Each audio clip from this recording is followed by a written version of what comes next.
Alhamdulillah, alhamdulillahi rabbil alamin. Allahumma salli ala sayyidina Muhammad wa ala alihi wa ashabihi ajma'in. Ashhadu an la ilaha illallah wa ashhadu anna Muhammadar Rasulullah sallallahu alaihi wa alihi wa sallam, la nabiyya ba'dah. وإذا قرئ القرآن فاستمعوا له وأنصتوا لعلكم ترحمون. أعوذ بالله من الشيطان الرجيم.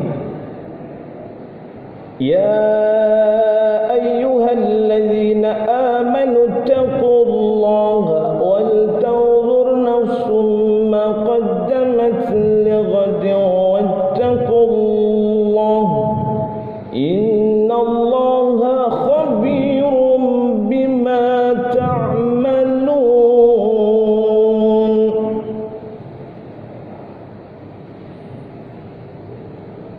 أوصيكم عباد الله وإياي بتقوى الله فقد فاز المتقون، وأحثكم وإياي على طاعة الله وطاعة رسوله في كل وقت لعلكم تفلحون. Hadirin jamaah salat Jumat keluarga besar Kanwil Pajak Kota Serang yang dimuliakan Allah Subhanahu wa taala, insyaallah.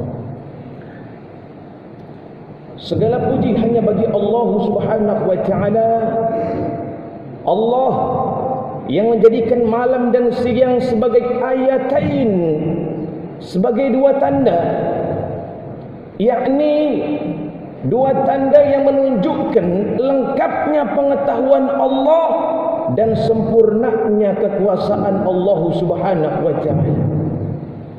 Allah Subhanahu wa taala menerangkan bahawa Al-Quranul Karim memberi petunjuk ke jalan yang lurus, ke jalan yang paling lurus, ke jalan yang lebih lurus.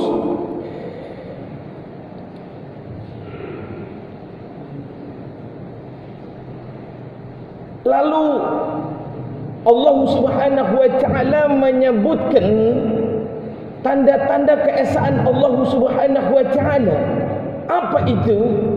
Keajaiban-keajaiban yang ada di alam atas maupun alam bawah.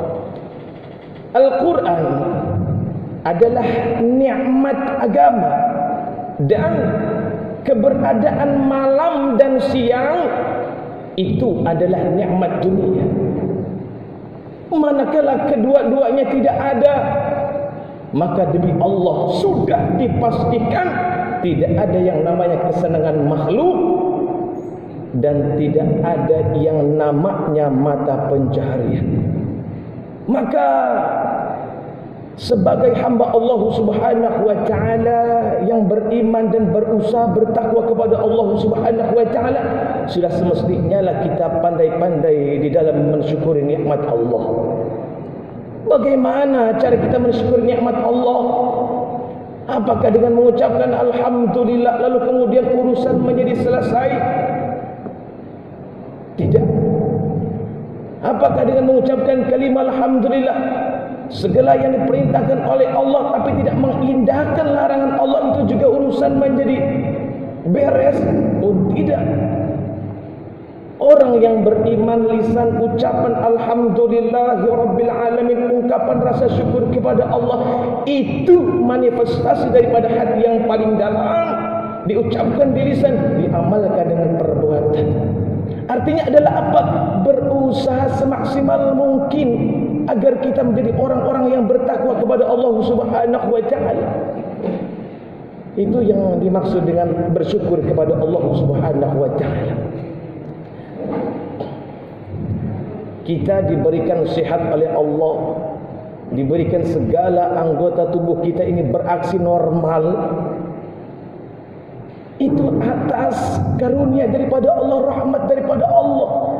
Semestinya lah kita harus mengikuti, mematuhi apa yang diperintahkan oleh Allah dan berusaha semaksimal mungkin menjauhi larangan Allah Subhanahu wa taala. Dan ini yang dilihat oleh Allah Subhanahu wa taala. Kita tahu Allah tidak melihat pangkat, harta, kedudukan, jabatan, warna, ras, dari mana kau berasal, kemana kau pergi, enggak. Yang kita tahu hati dan amalannya, di mana ketakwaannya, itulah yang Allah Subhanahu wa taala lihat. Itulah kemahadilan Allah Subhanahu wa taala. Maka berlomba-lombalah kita menjadi orang yang beriman dan bertakwa kepada Allah, agar kelak kita mendapatkan maqam mahmudah, tempat yang terbaik, yang terpuji di sisi Allah Subhanahu wa taala. Hadirin jamaah salat Jumat rahimakumullah. Allah Subhanahu wa taala sampaikan dalam Al-Qur'anul Karim, "Wa idza qara'tal Qur'ana fasta'iz billahi minasyaitonir rajim." Apabila kalian mentilawatil Quran atau membaca Al-Quran, maka mintalah perlindungan kepada Allah. Fasta'iz billah minasyaitonir rajim, daripada syaitan yang terkutuk. Kenapa? Karena di dalam kehidupan kita ini terkadang kita menemukan yang baik, terkadang pula kita menemukan yang buruk. Di dalamnya tidak jauh daripada yang namanya godaan syaitan yang terkutuk. Menurut jumhur ulama, ketika kita mau membaca Al-Quran, disunahkan membaca a'udzubillahi minasyaitonir rajim. Seandainya kita tidak membaca a'udzubillahi minasyaitonir rajim, itu pun tidak jadi masalah, artinya kita tidak mendapatkan pahala. Bukan saja ketika kita mau membaca Al-Quran disunahkan membaca a'udzubillahi minasyaitonir rajim, akan tetapi di setiap amal baik, perkara-perkara yang baik, bukan mengandung maksiat, kita disunahkan membaca a'udzubillahi minasyaitonir rajim. Itu mempunyai keutamaan yang sangat luar biasa. Artinya adalah apa? Ketika kita mau bekerja baca a'udzubillahi minasyaitonir rajim, apalagi ditambah baca bismillahirrahmanirrahim, ditambah lagi bismillahi tawakkaltu 'alallahi la haula wala quwwata illa billahil aliyyil azim. Kemudian ajal menjemput misalnya, insyaallah kita wafat dalam keadaan perlindungan Allah Subhanahu wa taala. Artinya husnul khatimah. Yang penting lisan berucap a'udzubillahi minasyaitonir rajim, hati mengartikan. Kemudian setelah kita tahu arti daripada a'udzubillahi minasyaitonir rajim, kita berusaha mengetahui makna di dalam kalimah a'udzubillahi minasyaitonir rajim. Artinya mengenah ke dalam diri tidak ada Tuhan selain Allah. Allah yang Maha Pelindung, tidak ada pelindung kecuali Allah Subhanahu wa taala. Ketika kita mau berbuat maksiat, kita ingat Allah. Itulah salah satu manfaat terbesar daripada kita mengingat selalu Allah Subhanahu wa taala dengan membaca a'udzubillahi minasyaitonir rajim. Fa idza qara'tal Qur'an fasta'iz billahi minasyaitonir rajim. Itu menurut jumhur ulama daripada 4 mazhab, 3 mazhab mensunahkan daripada a'udzubillahi minasyaitonir rajim. Dawamkan membaca a'udzubillahi minasyaitonir rajim. Hadirin yang dimuliakan Allah Subhanahu wa taala. Hari ini tanggal 28 bulan Rabiul Awal, bertepatan dengan bulan di mana Rasul sallallahu alaihi wasallam dilahirkan. Saya akan sedikit mengutip betapa sangat luar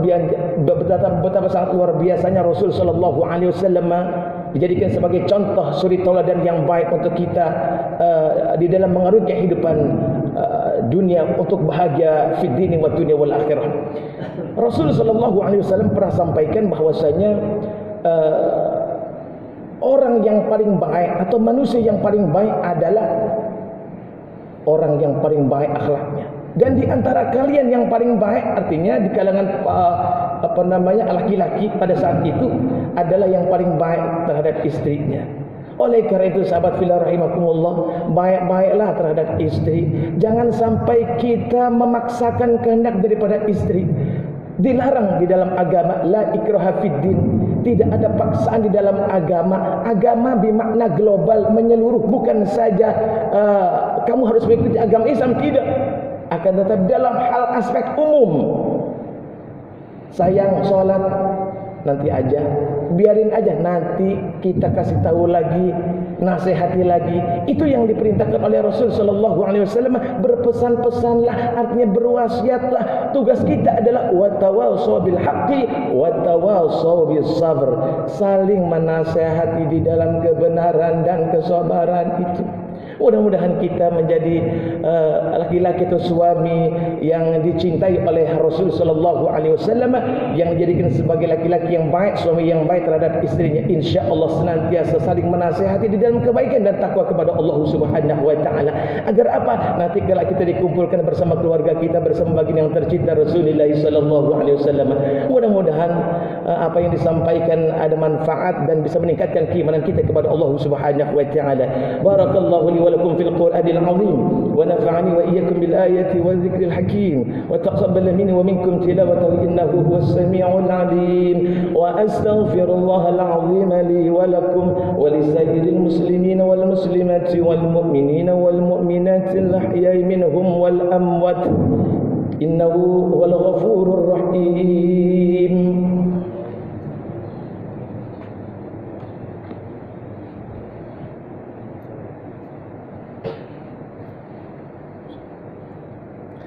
Alhamdulillah, Allahumma salli ala Sayyidina Muhammad wa ala alihi wa ashabihi ajma'in. Ashhadu an la ilaha illallah wa ashhadu anna Muhammadar Rasulullah sallallahu alaihi wa alihi wa sallam la nabiyya ba'dah. Ayuhan nas,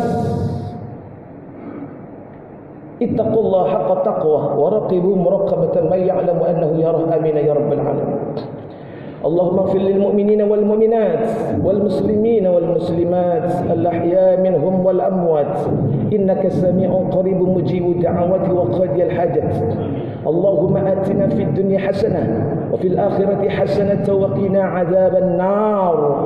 اللهم ادفعنا الغلاء والبلاء والوباء والفحشاء والمنكر والسيوف المختلفة والشدائد والمحن ما ظهر منها وما بطن من بلدنا هذا إندونيسيا خاصة ومن بلدان المسلمين عامة إنك على كل شيء قدير. اللهم ربنا لا تزغ قلوبنا بعد إذ هديتنا وهب لنا من لدنك رحمة إنك أنت الوهاب.